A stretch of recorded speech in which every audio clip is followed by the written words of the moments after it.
Hello everyone, it's Old Guardian here. In this video I'm going to take a look at the top 7 best decks to climb to Legend in February 2020. Now, Galakrond's Awakening adventure has been fully released, so there have been quite some meta shifts going on. First of all, of course, we have all these new cards from Galakrond's Awakening that have come in week by week and made the meta shift quite rapidly. And then the greatest success from Galakrond's Awakening week 1, Embiggen Druid, also caused severe meta shifts, and the meta has now accommodated Embiggen Druid fully. And actually, back in January, Embiggen Druid was my #1 recommendation for climbing to Legend, and right now I don't put it in top 7. And you might wonder, okay, where did Embiggen Druid go? And the answer is that everyone has been trying to counter it. It has so many enemies at the moment, and it's still not a bad deck. It is still a deck that has a above 50% win rate, so it's still a deck that you can use to climb to Legend. You don't have to change a thing. If you climbed to Legend last month with an Embiggen Druid, you can still do it this month. It just won't be nearly as easy as it was last month. But what do I recommend instead? These 7 decks, they are all taken from HS Replay, so I've been looking through statistics on HS Replay. I've been looking at the deck performance, comparing that, also taking into account the sample sizes, looking into variants of those decks, looking into how various cards are able to fulfill their task within those decks, and also trying to predict a little bit, okay, what is going to be popular, what's going to increase in popularity in the future, what's going to decrease. So not only how they perform right now against the current field, but also how are they going to perform within the next week or two when some decks are going to become more popular. And that is actually why my #7 recommendation is Galakrond Warlock. Galakrond Warlock as such, it's around the level of Embiggen Druid right now with these proportions of meta that we're currently seeing. But it's strong against Resurrect Priest and it's strong against Mech Paladin. And those two have been rising up right now because they are counters to Hunter, and Hunter is really strong. So Hunter numbers are coming up, which brings the Hunter counter numbers up.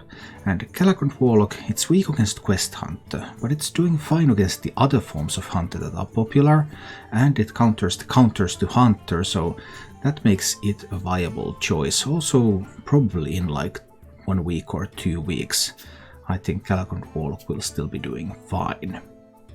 I've also played some variants of Galakrond Warlock myself recently.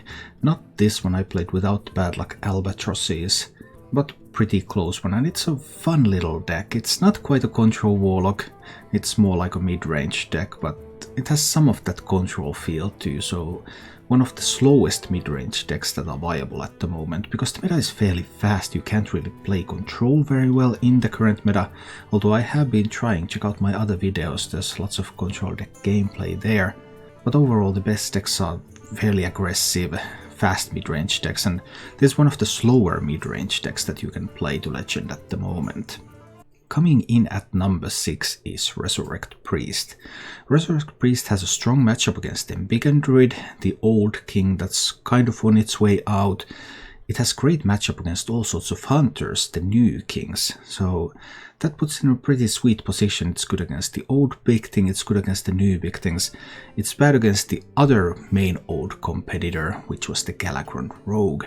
So bad rogue matchup means that there are still definite weaknesses for Resurrect Priest. And also the Galakrond Warlock that I just showed previously at #7, it's also really good against Resurrect Priest, but Resurrect Priest numbers are not that high that Galakrond Warlock would become popular just because of that matchup. But I have to say that this is probably the most annoying deck to play against in the world. When it gets really going, when it gets those bad luck albatrosses out early, and it keeps resurrecting them, and your deck is nothing but albatrosses, and you're going to draw a 1-mana 1/1 every single turn from here to eternity, then that's just a terrible experience. So if you want to make your opponents hurt, if you don't want to just climb to Legend, but you want to climb to Legend and you want to make other people hurt, then Resurrect Priest is your deck of choice. Resurrect Priest is also the most effective control deck currently available on ladder. I mean, Highlander Warrior I think is pretty good, and once people build a little bit better list of Highlander Warrior, it might be able to hit this top 7 list. But with the currently popular lists, Resurrect Priest is the control player's option. Coming in at number 5 is another newcomer, the Mech Paladin. It has been steadily improving in performance throughout Galakrond's Awakening, and now it's finally complete. Shotbot has been added with week 4, and Mech Paladin is at its full swing. And how good is that full swing? Well, it's good against all sorts of hunters, and it's good against Embiggen Druid. As you can see, this is the counter meta deck also, but it has a number of weaknesses, like Resurrect Priest and all sorts of Galakrond decks, whether it's Rogue or Warlock or Warrior. They tend to have some ways to deal with what Mech Paladin is able to bring to the table. Fast games, very aggressive deck, very quick climbing, as long as you can find some hunters or druids, and you should be able to find them in plenitude at the moment. Coming in at number 4 is the old meta tyrant, the Galakrond Rogue. Galakrond Rogue was kind of pushed out a little bit by Embiggen Druid. Rogue has had hard time adjusting to that, but hey, meta did Rogue's job for it. Meta has been pushing Embiggen Druid out. Embiggen Druid turned out to be more vulnerable than Rogue is. Rogue can be countered, but it doesn't have as many weaknesses as Embiggen Druid does. So Rogue is still here. Rogue is still going very strong. If you don't have any real new cards from Galakrond's Awakening, you can always play Rogue. Rogue doesn't care, Rogue just uses the same old cards, and it still wins games.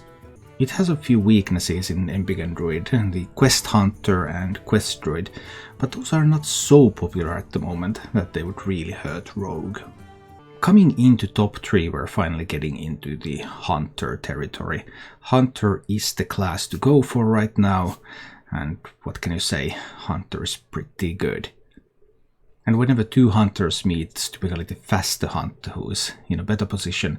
So Quest Hunter comes in at number 3. Quest Hunter isn't a terribly fast hunter. It is very persistent, it can generate board after board after board, really pressure even decks like Embiggen Druids, Galakrond Rogues, Galakrond Warlocks. It just is not allowing itself to be pushed out of the board, and it keeps going. However, Resurrect Priests, Face Hunters can be a problem for the Quest Hunter. This Quest Hunter list that I recommend at the moment is a Shuma list. Shuma has finally made its breakthrough. In the current meta it looks like Shuma is the best late game card for this deck, and yeah, it just goes on. Coming in at number 2 is Highlander Hunter. Highlander Hunter is the most balanced hunter deck in the game, in the sense that it doesn't have many bad matchups. It might not have super good matchups, but it's generally at least a little favored in almost every game that it plays. It's especially good against Galakrond Rogues, Galakrond Warlocks and Embiggen Druids.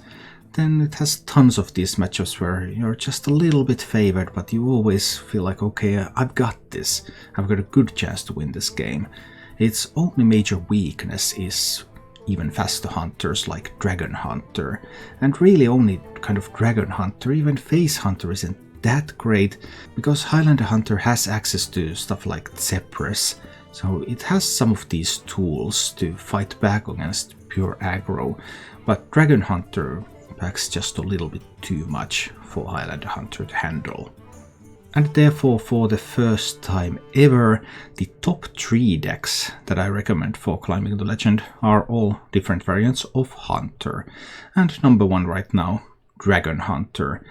Aggressive, not quite the Face Hunter variant. This one is not running toxic reinforcements. There are variants of Dragon Hunter that run toxic reinforcements, but the one without seems to be a little better. It's not quite as face deck, but it's still very, very aggressive. And it makes good use of the new cards, with both Rotnest Drake and Frenzied Fellwing featuring prominently in the list. So right now, for the easiest, fastest climb to legend, take that Stormhammer, whack some face, remove your opponent's stuff with your dragons, and you're good to go. Thank you for watching. If you enjoyed the show, please click the like button and subscribe to my channel for more.